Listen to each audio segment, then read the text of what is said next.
Hello! So this is our first lecture. I'd like these to feel as much as being like in a real math classroom as possible, so I'm here filming this on a board behind me as I would do in a regular class. And we'll just jump right into it. So our first section today, A.1, this is from the appendix in the back of the textbook. We're really just reviewing some of the basics of algebra today and really for the first 2 weeks of Math 150. So here's a very informal definition. A real number is any number that has a decimal representation. And loosely this means just about any number you can think of would be a real number. And typically, if we take the set of all possible real numbers, we tend to envision them as living on a line. All right, so we think of the set of real numbers. When you take them all together, they form this line. So, set of real numbers as forming a line, the so-called real number line.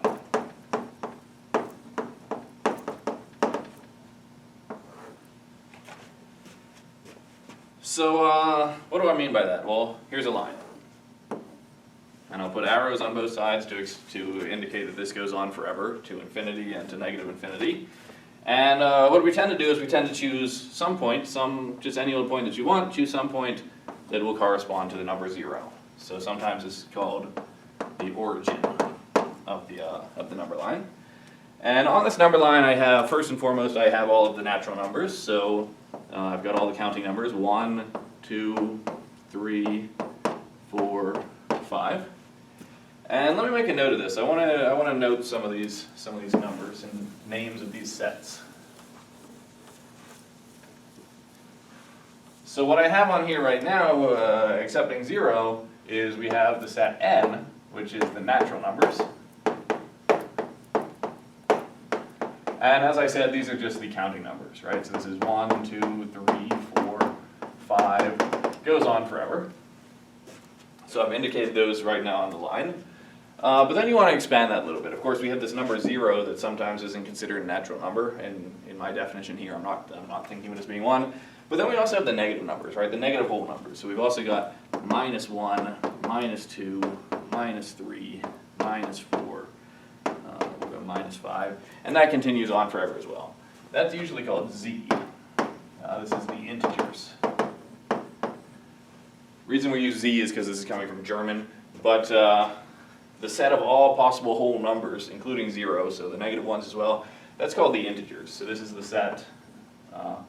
We'll just dot this out to indicate it goes forever in both directions. So -3, -2, -1, 0, 1, 2, 3, and so on. Keep this in mind. I find students tend to forget exactly what an integer is. An integer versus a whole number or a natural number or something.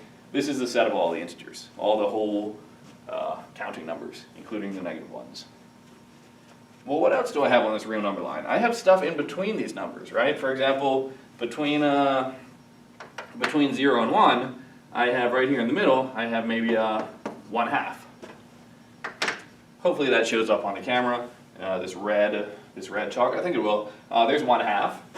What else do I have? How about I do something else? How about somewhere between 2 and 3? Let's go with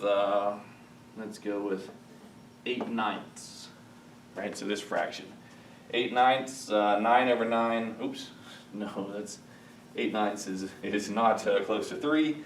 Let's triple that. Let's go 26/9. There we go. All right, 9/9 is 1, 18/9 is 2, 27/9 is 3. So somewhere just a little bit less than that, 26/9. That would be close to 3. We could go on this side too. We could go sort of how about between -1 and -2, right in the middle of those guys. There's a minus 3/2, for example. All right. So also on this number line, we have all possible fractions, and this is usually called Q. This is the rational numbers, or just the rationals if you want. All right, so this is the set of all fractions. All fractions a over b where a and b are integers, any integers that you want, with one catch. I'm never allowed to divide by 0, right? So b is not 0. And it turns out that if you took all of those and you sort of tried to plot them, it would look exactly like a line. There's sort of no space in between. It would fill up the whole line. But there's still other numbers on here that aren't caught by all possible fractions. There's other strange numbers like the square root of 2, right? Somewhere in between 1 and 2, we've got numbers like root 2. And it turns out you can prove that there's no way to write root 2 as a fraction. Right? So what I'm trying to describe here is I want a number that when I square it, when I multiply it by itself, it equals 2, and there's no fraction that does that. But still I want this to be a number. Right? So we have, I'll call it I, this will be the irrationals.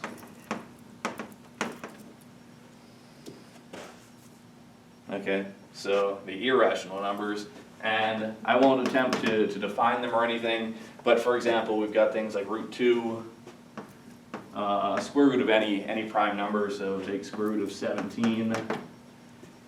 There's another really famous one that you probably know, it's pi, pi being the ratio of a circle's circumference to its diameter, so pi approximately 3.14159, so on. And these cannot be written as fractions. They just can't be. In fact, what they correspond to are sort of decimal representations. They have decimal representations that never terminate, so they go on forever. This is an infinite string of numbers here. And they never repeat. There's no repeating pattern. So decimals that never terminate.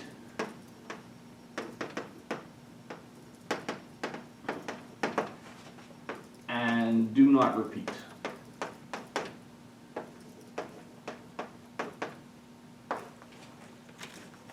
Right, what I mean by that, I'm a little bit out of space, but for example, if I took, say, 1 over 9, so 1/9, and I wrote the decimal representation of this, this would be 0.1111 forever. So that doesn't terminate either. It's an infinite decimal, but it does repeat. It's just repeating 1 over and over. These irrationals, if you wrote their decimal expansion, you'd never see a pattern there. There's no pattern.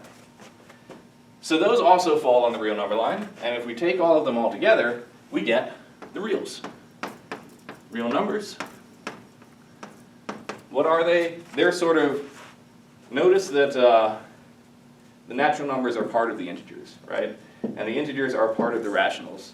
All the integers are just the rationals where I take the denominator b here to be 1. So this is a subset of this, which is a subset of this, but these are completely separate. Q and I, the rationals and irrationals, are completely separate, and the real numbers are what you get when you group them together. So it's the rationals and irrationals together. And those are the numbers that make up this real number line.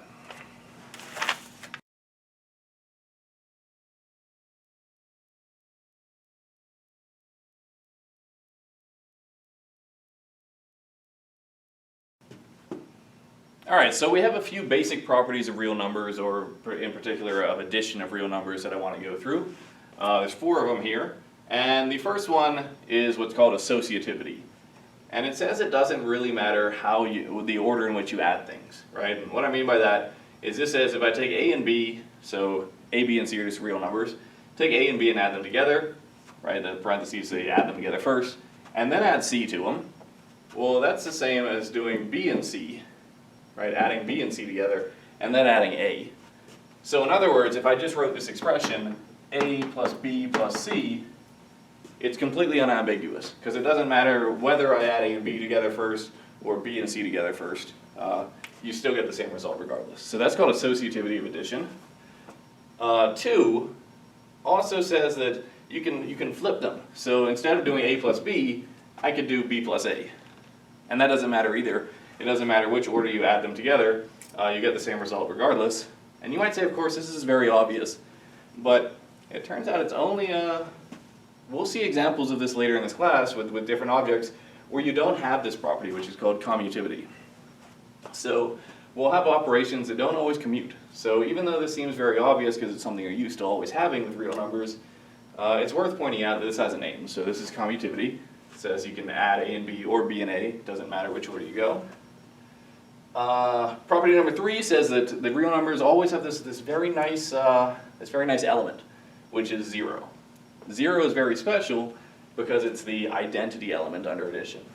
And the first line here is really just commutativity. A plus 0 equals 0 plus A. Of course, that means that the two elements commute. We already know that. But the thing about 0 is when you add it to any element, any number, add 0 to any number, you just get that number back. So A plus 0 is equal to A. Again, obvious, but I want to give these things names.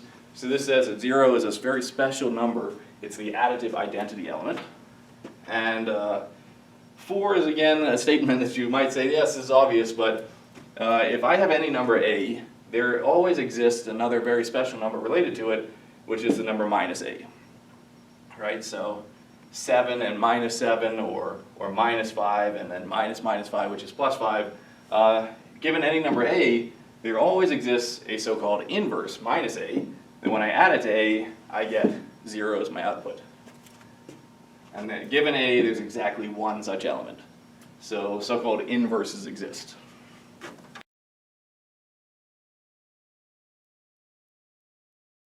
All right, so very quickly now, we have pretty much the same properties for multiplication as well. This is the associativity version of multiplication, so multiply A and B together, and then multiply that by C. That's exactly the same as multiplying B and C, and then multiplying by A.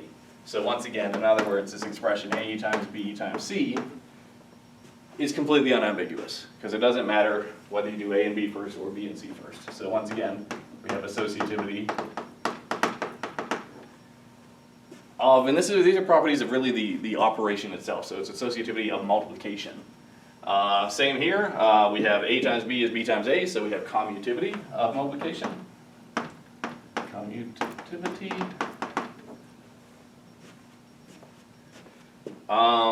And then if we look at this identity idea from addition, what do you add to do nothing? We added 0 to do nothing.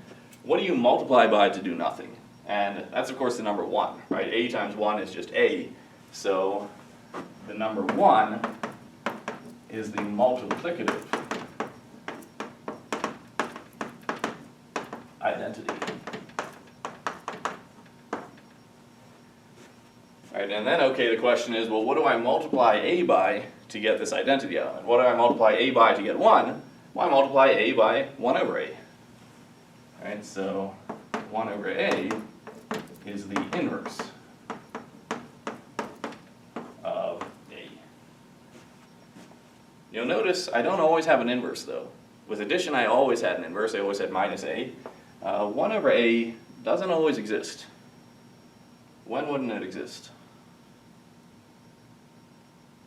You should be thinking, well, I can't divide by 0, right? So as long as A isn't 0, 1 over A makes sense. So except if A equals 0.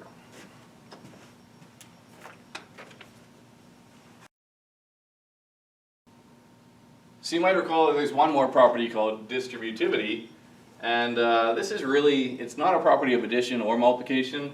It's a property of how they interact with each other. So distributivity sort of tells me how does multiplication play with addition? And the answer, of course, because you've done some algebra before, is you know how to distribute. This just means A times B plus A times C.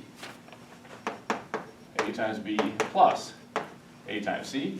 And similarly, people usually write this the other way around too. So also, if I do A times B, or A plus B times C, like that, well, that means A times C plus B times C. And of course you know that because that's the very basics of algebra. So what about, now that we have addition and multiplication, what about subtraction? Subtraction and division. Subtraction and division In some sense, they don't really exist. In some sense, they're just, subtraction is really addition, just addition of inverses, and division is really multiplication, but multiplication by inverses. So subtraction and division are defined. These are defined in terms of addition and multiplication.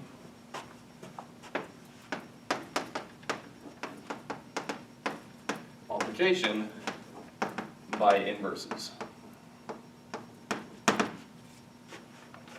So what do I mean by this? So subtraction, what does it mean to take A minus B, so one real number minus another real number? Well, like I said, subtraction doesn't really exist. What we're really doing is we're saying take A plus the inverse of B, so A plus minus B. So, for example, take 7 minus 5. Well, this is really addition. 7 plus the inverse, the additive inverse of 5, which is of course minus 5. And 7 plus minus 5 is 2. So that's what I mean when I say subtraction doesn't really exist. It's really just addition of inverses instead. And similarly, division, A divided by B, what does that mean? Well, that's really A times the multiplicative inverse of B. And the multiplicative inverse of B is 1 over B. For the record, I absolutely despise this symbol. In mathematics, no one really uses this symbol ever, this division symbol. What this really is supposed to look like is some number divided by some other number, and I'm never going to use it again. So when I talk about A divided by B, I will write it like that, A over B. Or literally as a fraction, A over B, because that's what it is. But yeah, so in this sense, division doesn't even really exist either, right? Division is really just multiplication by the inverse of B.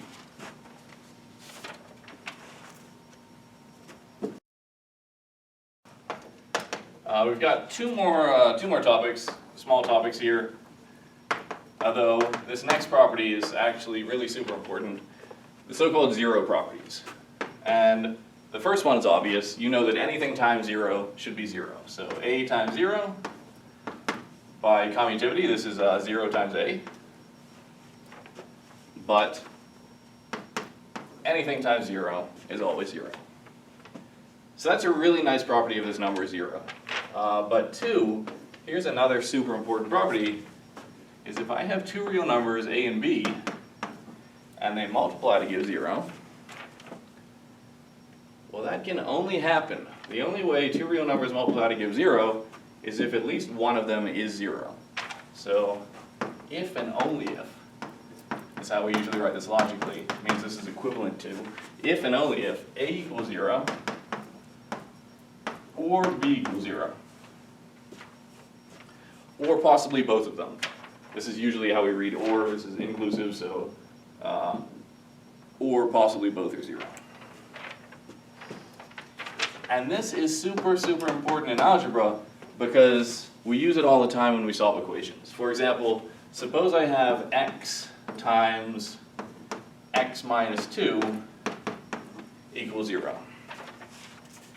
By the way, throughout this entire semester, this is how I'm going to write my x's. I italicize them on the board, so they won't look like this. They will be these italicized things. Just a habit I've had forever.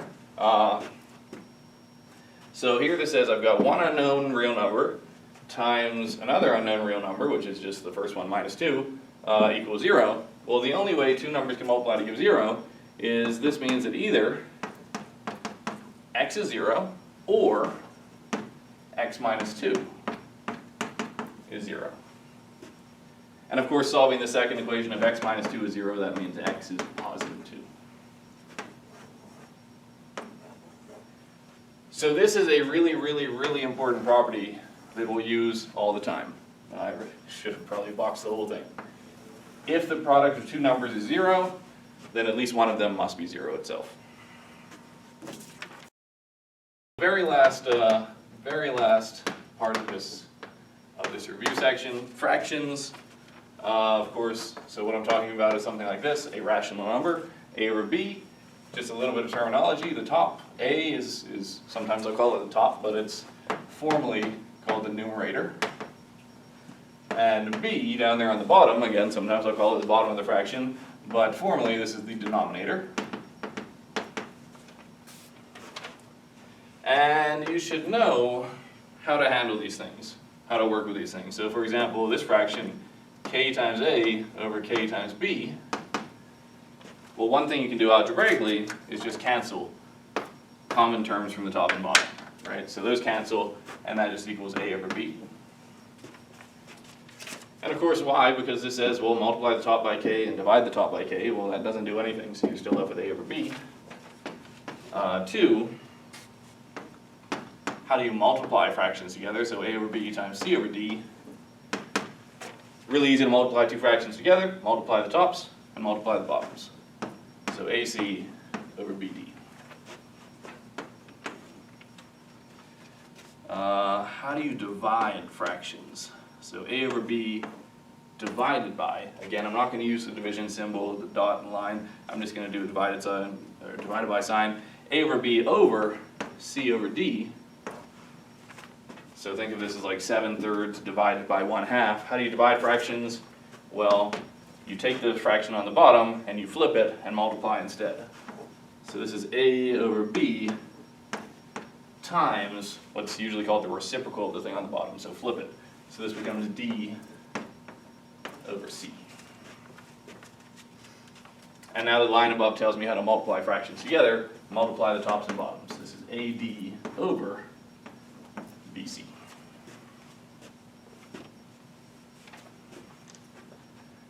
What else? What about adding fractions? Well, the easiest way to add fractions is when your two fractions have the same denominator, so b on the bottom of both of them. And in this case, you just add the tops together. So this is a plus c over b. And then completely analogously then, how do you subtract fractions with the same denominator? Well, same thing, just subtract the tops. So this is a minus c over b.